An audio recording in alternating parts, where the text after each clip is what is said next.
ठाणे महानगरपालिका सार्वत्रिक निवडणूक 2025-26च्या निवडणुकीमध्ये प्रभाग क्रमांक 21 चे अपक्ष उमेदवार किरण विष्णू नागती हे निवडणूक लढवत आहेत। त्यांची निशाणी फुगा आहे। तर प्रभाग क्रमांक 21 मध्ये किरण नागती यांनी त्यांच्या निवडणूक प्रचाराला सुरुवात केली असून घरोघरी जाऊन नाक्यानाक्यावरती जाऊन प्रचार सुरू केला आहे। आतापर्यंत केलेल्या कामाच्या अनुषंगाने नागरिक त्यांना चांगला प्रतिसाद देत आहेत। संध्याकाळी किरण नागती यांच्या घंटाळी मंदिराजवळील गोखले रोड कला मंदिर शेजारील या दोन्ही निवडणूक कार्यालयाचं प्रमुख मान्यवरांच्या उपस्थितीमध्ये उद्घाटन करण्यात आलेलं आहे। यावेळी प्रमुख मान्यवर शिक्षण मंडळाचे माजी सभापती विलास तुसे, ज्येष्ठ माजी नगरसेवक भास्कर पाटील, कामगार नेते हरिमाळी, बापट काका, भिडे काका तसेच इतर मान्यवर बंधू भगिनी यावेळी मोठ्या संख्येने उपस्थित होते। ज्यांच्या पाठी स्वामी शक्ती त्यांचे नाव किरण नागती असे यावेळी घोषणाही देण्यात आली।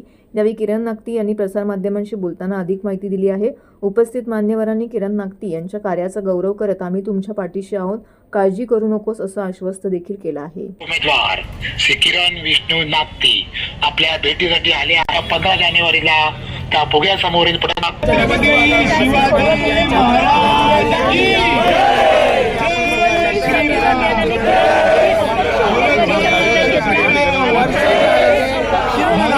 हिरा है हिरा।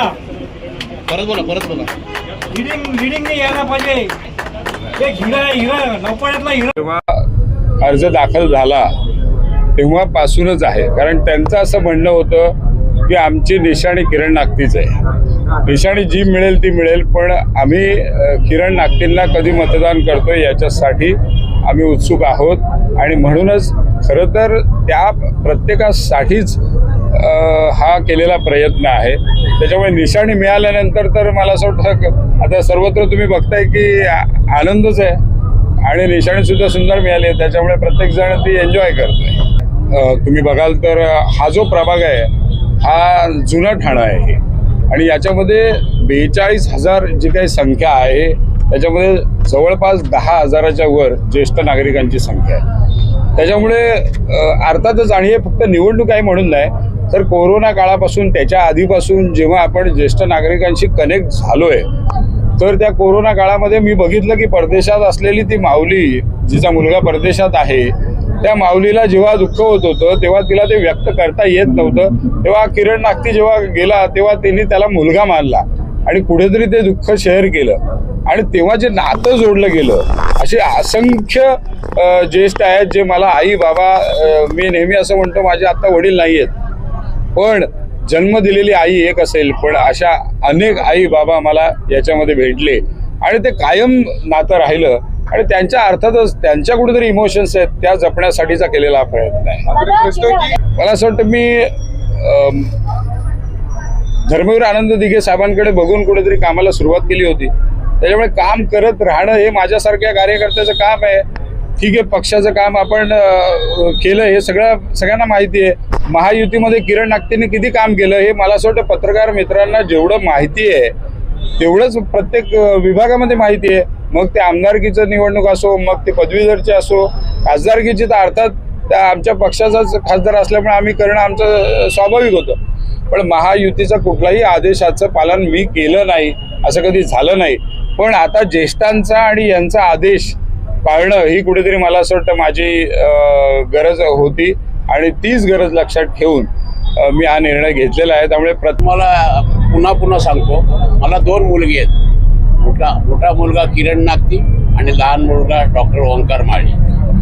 किरण 3 वर्षाचा असल्यापासून माझी त्यांचे घरचे संबंध आहेत। त्यापेक्षाही पुढचं नातं म्हणजे किरणनी ज्या कोविडच्या काळामध्ये लोकांची सेवा केली, 300 दिवस हा मुलगा, वयोवृद्ध आई, पत्नी, 2 मुलं यांच्यापासून अलिप्त राहून या प्रभागामधील कुठल्याही जनतेला साधं लिंबू लागलं ते देखील त्याने आणून दिलेलं आहे। त्याच्यानंतर दिवाळीला त्याच्या आईने सांगितलं तू आला नाहीस घरी तर मी अन्न त्याग करेन, आणि आम्ही सगळ्यांनी आग्रह केला, तेव्हा तो जेमतेम दिवाळीपुरता आम्हाला पुन्हा आपल्या कामाला लागला। कोण आहे हो असा?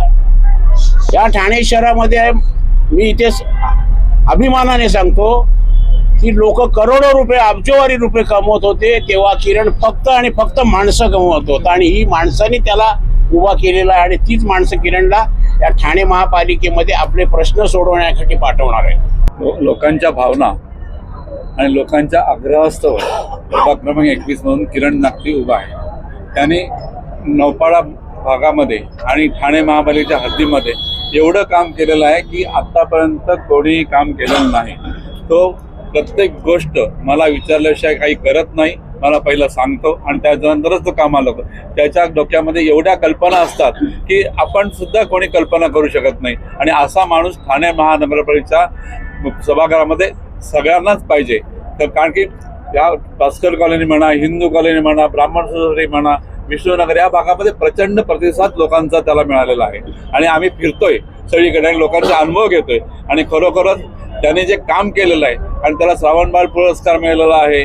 तुम्ही बघताय 24 तास आपला तो काम करतो. 11 ते 6 रात्री नौपाडा रक्षक म्हणून काम करतो. सकाळपासून परत लोकांची पण काम, कुठल्या हॉस्पिटलचं काम असो.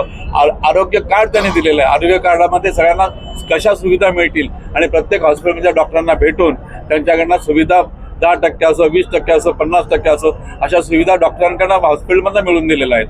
आणि खरं तर निवडणुकीमध्ये आम्हाला आशा होती की किरणला नक्की शिवसेनेतर्फे तिकीट दिलं जाईल. कुठेतरी काहीतरी प्रॉब्लेम झाला आणि किरणला नाईलाजास्तव लोकांची इच्छा, कारण किरण हा सामान्य लोकांचं असामान्य असं नेतृत्व करणारा लोकमान्य असा मुलगा येतो. आज किरणला मी जवळजवळ 25 वर्ष ओळखतो. किरणकडे इतके चांगले गुण आहेत, म्हणजे तो सर्व गुण संपन्न आहे आणि सगळ्या क्षेत्रामध्ये त्याचं काम आहे. आणि म्हणूनच त्याला खरं तर वार्डातल्या सगळ्या लोकांनी श्रावणबाळाची उपमा दिली. एक चांगला कार्यकर्ता आणि अतिशय चांगलं असं नेतृत्व करण्याची त्याच्याकडे ताकद आहे. आणि म्हणूनच असं हा माणूस आपल्याला महानगरपालिकेत पाठवायचा आहे. आणि म्हणून आज त्याच्या पाठीमागे आम्ही खंबीरपणे उभे राहू. धन्यवाद. किरण हा माझा पुत्रच आहे, कारण तो मराठीचा फार प्रचारक आहे चांगला. मराठी भाषा त्यामुळे पुढे पुढे गेलीच पाहिजे. आणि बाळासाहेबांनंतर मला वाटतं हाच त्यांचा खरा वारस आहे. मराठी पुढे नाही अशा अर्थाने. आणि माणुसकी अत्यंत मोठा धर्म आहे. त्या धर्मापुढे सगळं ठीक आहे. माणुसकी धर्म म्हणजे सेवा, मानव सेवा. त्यामुळे मी यांचं कार्य बघतोय जवळून. करोना काळाच्या तुम्हाला तर सुरू झालं आणि अजूनपर्यंत ते सर्वांना सेवा देत आहेत मनापासून, प्रेमाने. हे त्यांच्या चेहऱ्यावरून डोळ्यातून दिसतं. याच्यापेक्षा आणखीन त्यांचं कार्याची महती काय सांगावी. मी तर फार खुश आहे त्यांच्या कार्यावर.